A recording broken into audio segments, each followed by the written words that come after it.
کیا آپ بھی باسی روٹی ضائع کر دیتے ہیں؟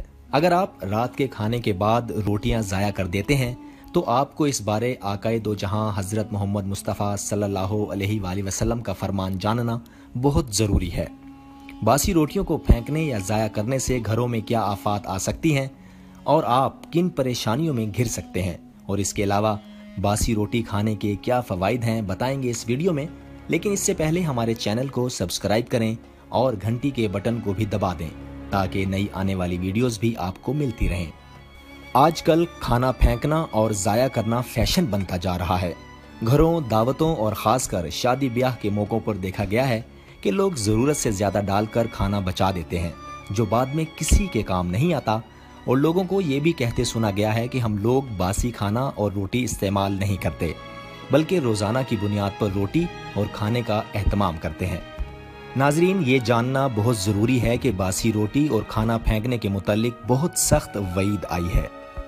اس حقیقت سے شاید کوئی بھی انکار نہ کر سکے کہ دنیا میں بسنے والے ہر انسان کی سب سے بڑی ضرورت پیٹ بھر کر خوراک کا میسر آنا ہے۔ انسان کی تمام تگودو اور جد و جہد کا محور و مرکز اپنی اسی ضرورت کو پورا کرنا ہے، جس کے لیے انسان مشکل ترین اور جان لیوا کام کرنے سے بھی گریز نہیں کرتا۔ اس کے باوجود دنیا میں ہر انسان کو پیٹ بھر کر کھانا نصیب نہیں ہوتا، بلکہ دنیا میں مجموعی طور پر تقریباً 1 ارب افراد اپنی بھوک مٹانے کے لیے کھانا حاصل کرنے میں ناکام رہتے ہیں، اور 2 ارب انسانوں کو کم خوراکی کا بھی سامنا ہے۔ باسی روٹی جتنی فائدہ مند ہے، اگر ہمیں پتہ چل جائے تو یقین کریں ہم باسی روٹی کے علاوہ کوئی کھانا نہ کھائیں۔ باسی روٹی کھانے سے بلڈ پریشر نارمل رہتا ہے۔ باسی روٹی کو اگر دودھ کے ساتھ کھایا جائے تو جسم کا درجہ حرارت کنٹرول میں رہتا ہے۔ اس کا تیسرا بڑا فائدہ یہ بھی ہے کہ باسی روٹی کی وجہ سے شوگر بھی کنٹرول میں رہتا ہے۔ باسی روٹی کھانے سے پیٹ کی بیماریاں دور بھاگتی ہیں۔ اب اس حوالے سے ہم آپ کو نبی اکرم صلی اللہ علیہ وآلہ وسلم کی حدیث سناتے ہیں۔ ام ہانی رضی اللہ تعالی عنہ فرماتی ہیں کہ ہمارے گھر میں ایک بار رسول اکرم صلی اللہ علیہ وآلہ وسلم تشریف لائے اور پوچھا، آپ کے پاس کھانے کو کچھ ہے؟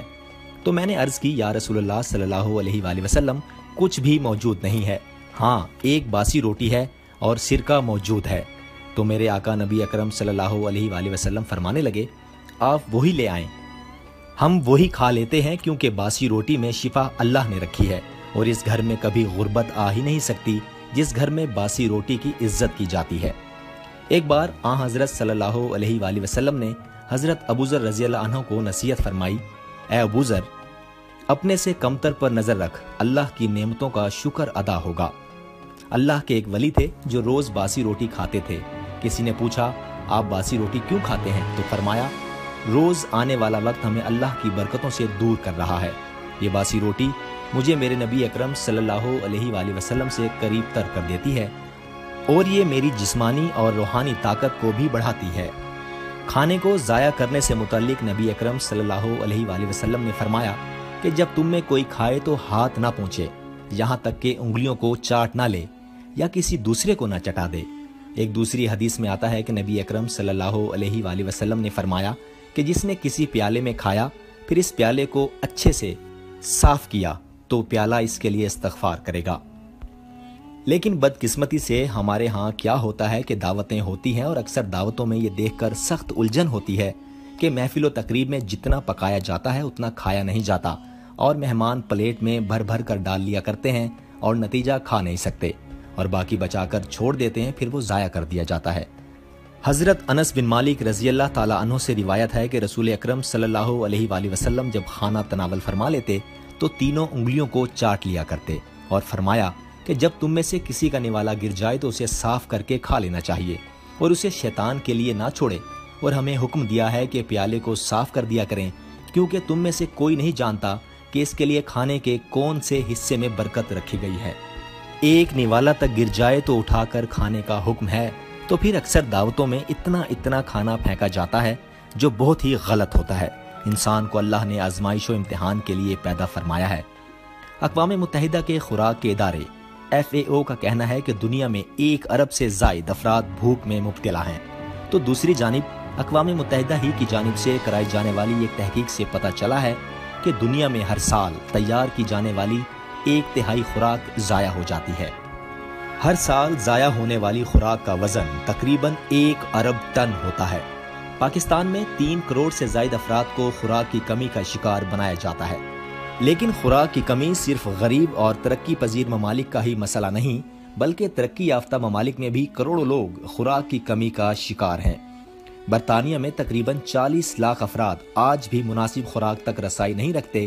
امریکہ میں 3 کروڑ 50 لاکھ افراد ایسے خاندانوں سے منسلک ہیں جن کی خوراک ناکافی ہے۔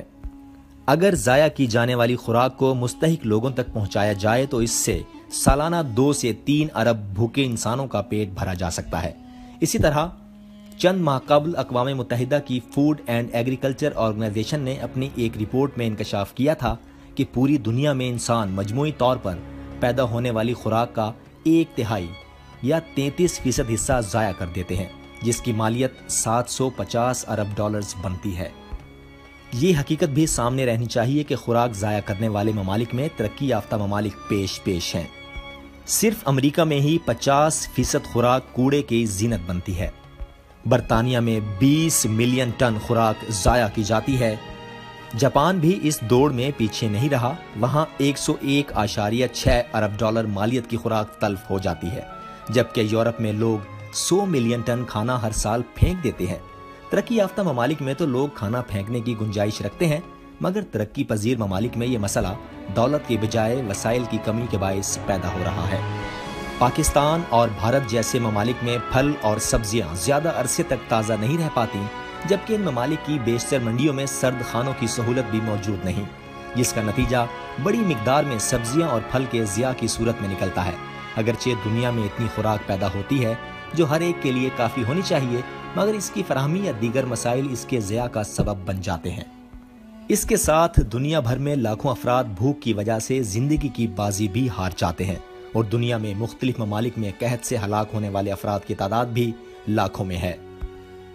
خوراک کے ضیاع کی روک تھام کے لیے اقوام متحدہ سمیت کئی عالمی ادارے سرگرم عمل ہیں، مگر ان اداروں کی جانب سے کی جانے والی مساعی بھی اس غیر ذمہ دارانہ طرز عمل کی روک تھام میں بری طرح ناکام ہو رہی ہے۔ اس کی وجہ یہ ہے کہ لوگوں میں خوراک بچانے کے لیے شعور اور آگہی میں کمی ہے۔ لوگوں کو اندازہ ہی نہیں ہو پاتا کہ وہ کتنی خوراک ضائع کر رہے ہیں اور اس ضائع ہونے والی خوراک سے کتنے بھوکوں کا پیٹ بھرا جا سکتا ہے۔ شعور اور آگاہی وہ پہلا قدم ہے جہاں سے خوراک کا بچانے کا عمل شروع ہو سکتا ہے۔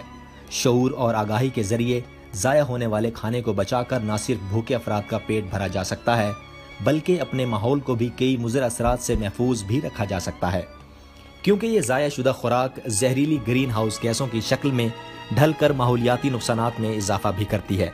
یہ حقیقت ہے کہ پوری دنیا میں زائد خوراک کو پھینک دینے والی جنس سمجھا جاتا ہے، اور اس کے ضیاع کی ماحولیاتی اور سماجی اثرات کو نظر انداز کر دیا جاتا ہے۔